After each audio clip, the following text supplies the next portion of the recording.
Ya baik, pemirsa, saya masih berbincang dengan Ketua Bawaslu Provinsi Sulawesi Utara, Bung Herwin Malonda. Tadi ada beberapa catatan mengenai ASN yang tidak netral. Tapi sekarang kita masuk pada pengawasan debat kandidat, karena sudah dipantau bagaimana debat kandidat gubernur dan wakil gubernur, kemudian kota kabupaten.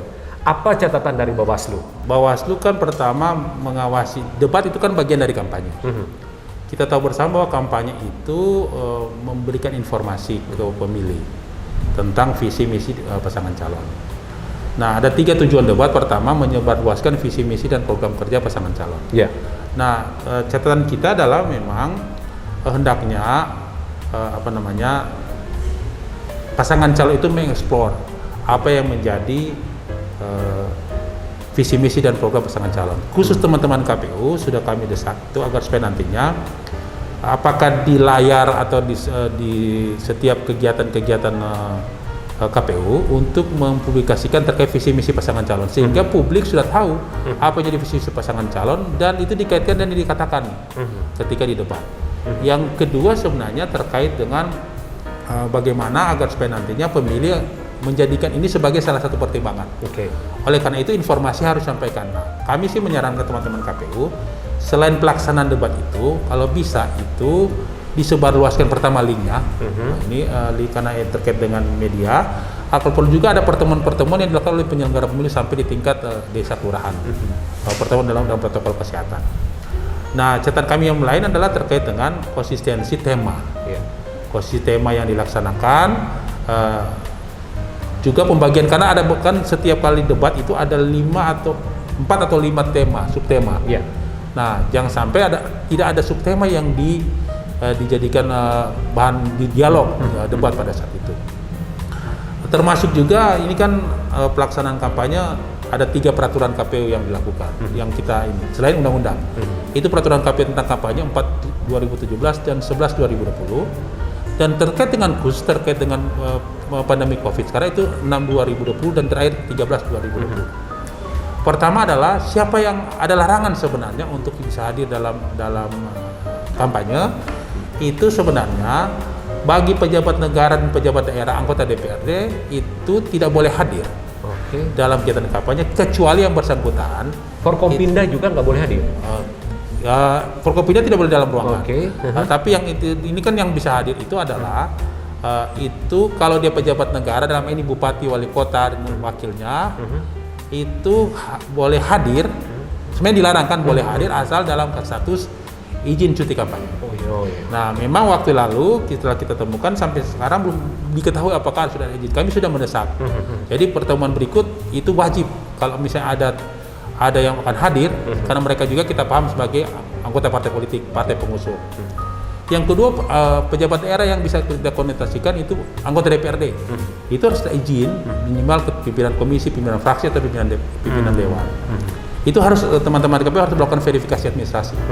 Kemudian dicari apakah yang terakhir itu, ini di PKPU 13 itu harus anggota tim kampanye. Walaupun yang bersangkutan anggota partai itu ini harus tim kampanye, harus diverifikasi dulu secara administrasi, karena secara kelayakan yang bersangkutan. Karena dia kan dibatasi hanya 4 orang tim kampanye. Bawaslu hadir di mana dalam pengawasan ini kalau mereka bukan tim kampanye kemudian dipaksakan masuk gitu? Kita sih sebenarnya nanti kita akan pertemuan di briefing, kita temukan waktu lalu, tapi kan yang waktu itu pasangan calon mengaku bahwa semua tim kampanye setelah masuk kan ada yang tidak tim kampanye. Berarti ini ada kesalahan dari teman-teman KPU dan pasangan calon yang memang tidak konsisten untuk menerapkan itu. Kemudian terkait dengan evaluasi kita, sebenarnya karena keterbatasan ruangan dan peserta, karena kondisi pandemi saat ini kan hanya dibatasi. Nah, bisa saja ada satu ruangan memang hanya dihadiri oleh KPU, Bawaslu pun hanya 2, pasangan calon dan 4 orang dari tim kampanye, tapi sebagian besar banyak hadir, maka ada ruangan khusus yang bisa disediakan oleh teman-teman KPU supaya nantinya terfasilitasi. Kalau dari peraturan sendiri, bongkar-bongkar PKPU atau Perbawaslu, apakah memang ruang debat itu dibatasi ukuran sekian atau memang tidak diatur? Itu memang tidak diatur, hanya orangnya, hanya orang yang dibatasi tadi, hanya di luar pasangan calon KPU Bawaslu itu hanya 4 orang tim kampanye. Bung Herwin, sambil kita minum ya. Apakah catatan memang harus dipublish oleh satu media? Kami sih sebenarnya sudah mengusulkan dalam setiap pertemuan karena ini bagian dari kampanye supaya visi misi program kerja itu disampaikan ke publik, menjadikan ini sebagai salah satu pertimbangan. Maka kewajiban dari KPU sebenarnya untuk mensosialisasikan.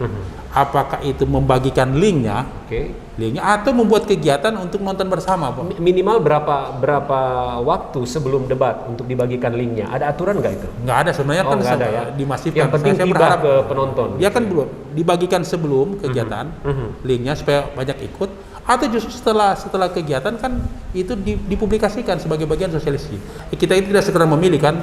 Karena kalau pemilih tidak tahu dia mau pilih siapa kan agak repot. Nah, itu kan bisa saja ada potensi politik uang masuk kan. Tapi kalau dia sudah mendapat informasi tentang visi misi dan program pasangan calon yang dieksplor pada saat pelaksanaan debat, itu kan memberikan keuntungan bagi pelaksanaan pilkada itu. Ya, nah sekarang bagaimana paslon berselancar dalam tema-tema? Sejauh ini Bawaslu menilai apakah ini sejalan dengan tema atau gimana? Tapi kayaknya kita coba beri sebentar dulu ya, sambil kita menikmati minuman yang ada. Dan pemirsa Metro TV, kami akan kembali usai jeda pariwara. Tetaplah bersama kami.